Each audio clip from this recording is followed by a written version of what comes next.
Hello बच्चों, let's see the question. The question says the coefficients of second, third and fourth terms in the expansion of 1 plus x whole raised to the power 2n are in AP. Then option A 2n square plus 9n plus 7 is equals to 0. Option B 2n square minus 9n plus 7 is equals to 0. Option C 2n square minus 9n minus 7 is equals to 0. Option D none of these.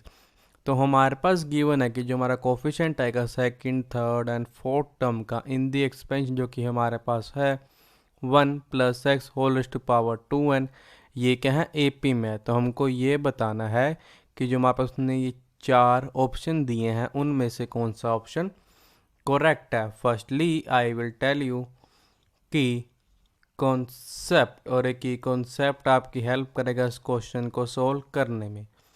तो first की concept है हमारे पास कि A B C are in A P. अगर A B सी हमारे A P में है तो हमारे को इम्प्लाई कर दे कि ए प्लस सी जो है ये हमारा इक्वल होगा 2 टाइम्स ऑफ बी के। सेकंड की कॉन्सेप्ट है हमारे पास कि दी coefficient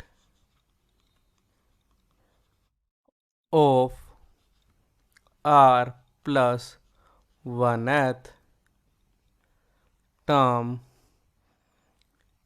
in 1 plus x whole raised to the power n is n c r। अब हम करेंगे इन दोनों की कॉन्सेप्ट की हेल्प से अपने क्वेश्चन को सॉल्व करेंगे। इस इम्प्लाई मीन जो हमारा सेकेंड कॉन्सेप्ट को ये इम्प्लाई कर दे कि coefficient of second, third, fourth term in the expansion, और हमारे पास जो गिवन एक्सपेंशन है वो हमारे पास यहाँ पे है 1 plus x whole raise to the power 2n is, वो हमारा पे आ जाएगी 2n c1, 2n c2, 2n c3 according किसके अकॉर्डिंग, क्वेश्चन के अकॉर्डिंग। अकॉर्डिंग टू क्वेश्चन देखो हमारे पास क्या आ जाए। क्वेश्चन हमारे पास गिवन था कि जो हमारा कोफिशिएंट आएगा second, third and fourth term का वो क्या है एपी में है।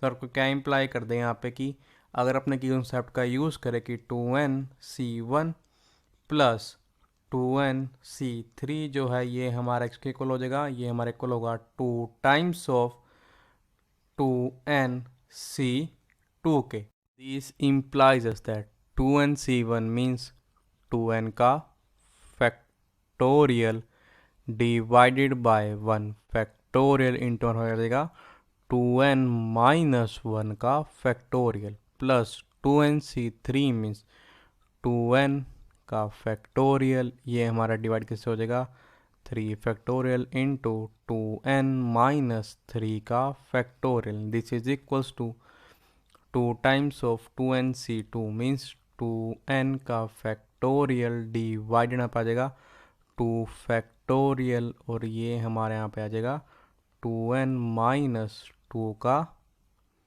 फैक्टोरियल। अब ध्यान रखा जाएगा तीनों टर्म के अंदर हमारे पास क्या है, नोमिनेटर में है 2n फैक्टोरियल, तो ये 2n फैक्टोरियल आपस में क्या हो जाएगा कैंसिल हो जाएगा। दिस इम्प्लाइज इज दैट कि 1 डिवाइड बाय 1 फैक्टर हमारे को होता है 1 के, और 2n माइनस 1 को क्या लिख सकते हैं हम 2n minus 1 into 2n minus 2 into हमारे पास आ जाएगा 2n माइनस 3 का फैक्टोरियल प्लस हमारे पास जाएगा 1 डिवाइड बाय में 3 फैक्टोरियल जो हमारे को होता है 6 के, तो हमारे पास जाएगा 6 इंटू 2n माइनस 3 का factorial. This is equals to, ये हमारे को हो जाएगा, ये हमारे को हो जाएगा 2 into 1 and this is divided by 2 factor हमारे को होता है 2 के। अब इस 2 से 2 हमारे को हो जाएगा cancel, 2n minus two factorial हमारे इक्वल होता है 2n minus two into 2n minus 3 के फैक्टोरियल के। अब हम यहाँ कर देंगे, देखो जो ये 2n माइनस 3 का फैक्टोरियल है ये हमारा डिनोमिनेटर में आ रहा है तीनों टर्म के साथ, तो ये आपस में क्या हो जाएगा, कैंसिल हो जाएगा। दिस इम्प्लाइज अस दैट कि 1 divided by 2n minus 1 into 2n minus 2 plus 1 divided by 6 this is equals to, ये हमारा इक्वल हो जाएगा 1 डिवाइडेड बाय 2n माइनस 2 के। दिस इम्प्लाइज अस दैट हमारे पे लेफ्ट हैंड में दोनों का एलसीएम क्या आ जाएगा, mean 6 and 2n minus 1 into 2n minus 2 का ये हमारा आ जाएगा 6 into 2n minus 1 into 2n minus 2, यहाँ पे हमारा आ जाएगा 6 plus 2n minus 1 into 2n minus 2 this is equals to 1 divide by में 2n माइनस 2 हमारा क्या हो जाएगा, देखो 2n माइनस 2 से हमारा 2n माइनस 2 क्या हो जाएगा, cancel.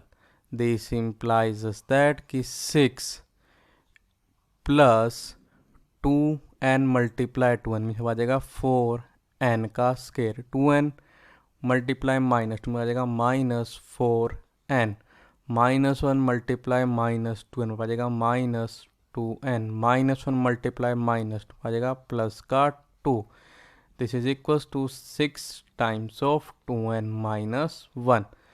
This implies us that कि 4n square minus 4n minus 10 means minus 6n, 6 plus 2 means 8. This is equals to 6 multiply 2n means 12n, 6 multiply minus 1 means minus 6. This implies us that कि 4n square minus 6n plus 8 minus 12n plus 6 is equals to 0. This implies us that कि 4n square minus 6n minus 12 means minus 18n plus 8 plus 6 means आ जाएगा plus का 14, this is equals to 0.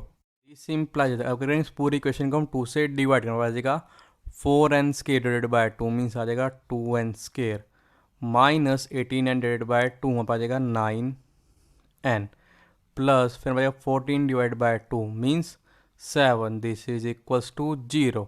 इसका मतलब है कि जो हमारा option B है ये हमारा करेक्ट ऑप्शन है. So the final answer is option B is correct option. I hope you understood it well. All the best. Thank you.